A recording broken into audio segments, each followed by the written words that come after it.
this machine, in combination with the Rototilt, is to work right next to the machine. And I have some video today I think demonstrates this. I can get this bucket and I can effectively dig right up tight to the machine. I can scoop dirt up this side, that side with the Rototilt on the tracks. I can swivel the bucket around and push dirt away from the machine. So you can work right up tight to the machine, which is a big benefit because in many cases, you've got something behind you. You can't back up. There's a hole behind you, there's a tree behind you, there's a building, there's something back there. You can't just back up. So that is another thing that just makes this whole setup phenomenal. So you see videos and you're wondering, you know, and you're thinking about it, you're saying, oh, well, you can dig sideways or you can do this. And it's like, can you really dig sideways? Can you sit and dig with like this? And is it practical? Because you're moving that extra function. And I got to get to that too. Okay, so you're moving that extra function. The answer is absolutely. You can dig a trench. You can sit on a pile of spoils with a trench going in front of you, and you can dig sideways going both ways to clean out a collapsed trench, or it rained and got water. So we had one situation, we're always really careful about, we'll work until 1 in the morning to make sure our trenches are backfilled so that if it doesn't rain, our pipes don't float and we don't have a huge mess on our hands. Well, there was one time we had spent like a day and a half doing this trench. We had 1 million conduits in the trench. I mean, it's like 8 different conduits. That's why it took so long. And we had dry weather for a long time. We never thought it was going to rain. Came back the next day, it had poured. All the conduits had floated up in the air. The trench had caved in. It was a mess. You got there and you're like, boy, I mean, you just lost more than a day and a half because you have to undo all the stuff you did, try and redig a trench that you can't dig anymore because you're trying to dig a trench in the middle of the air. And it was like pretty disheartening. This machine, 2-foot bucket with that long thing, I pulled up on the pile, no teeth. So now that clay, mucky mud that's almost impossible to dig with a shovel, I took that bucket and gently just scraped all the mud right off the conduits that were half buried, half floating. Scraped that mud off down the line, dug the trench a little wider so my bucket would go on the side of the trench. Cleaned it up. This is digging. This is sitting and digging like this, sideways. In 2 hours, we had the whole thing fixed. More stone in, everything all level. Because we had some pipes that were level, some pipes that were just conduits. It was like the Rototilt on that one thing saved so much time. It's just unbelievable.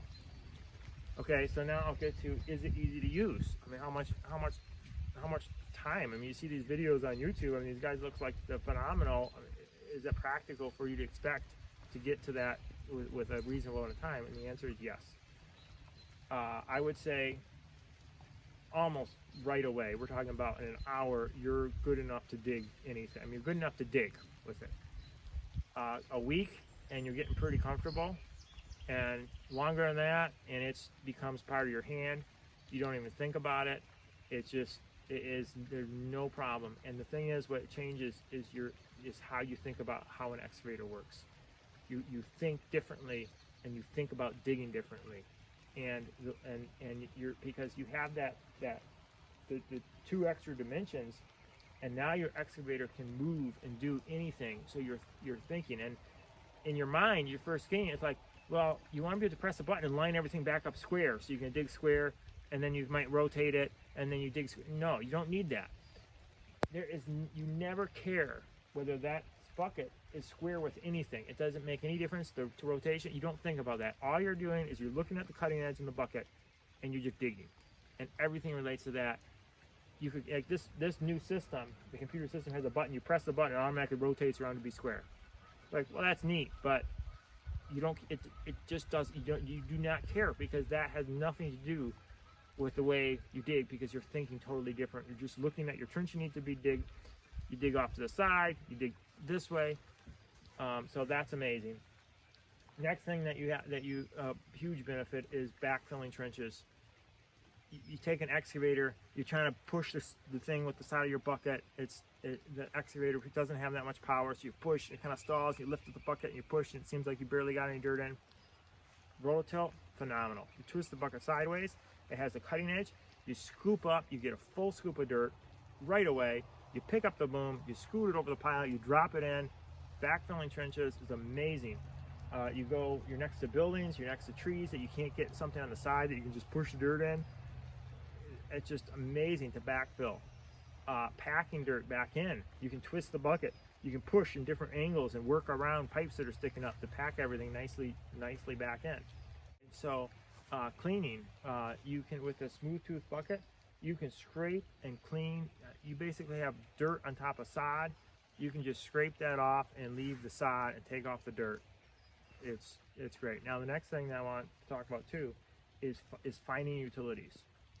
Basically, there will be tons of times you don't break something because you have a smooth tooth youth bucket, and you can dig and you'll happen to just hit it just right. Your bucket will ride up a little bit and you're like, oh, there's a conduit there. Unmarked conduit. It saves you from hitting stuff. It happens numerous times. You'd be surprised. You don't end up breaking the conduit because you happen to hit it just right.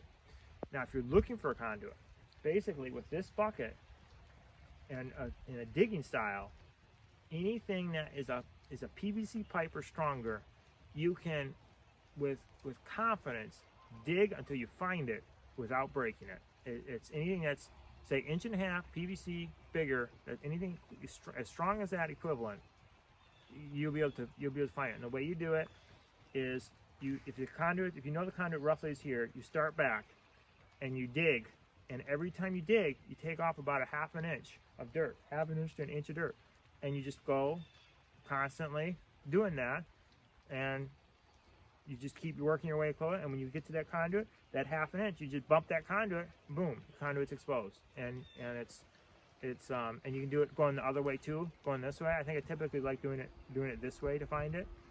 And then once you find it, you can clean up around it, you can dig underneath it.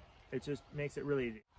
You're digging trenches, so you want to dig a 2-foot trench, 6-7 feet deep. So you want to slant the sides or put trench boxes in.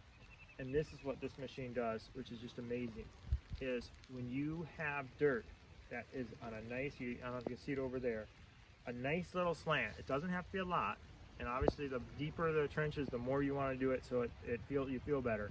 But when you cut those walls on a nice pitch, perfectly smooth, that dirt will stay there. Like, I've dug trenches and they've sat in there for a month. And we're talking about pretty steep sides.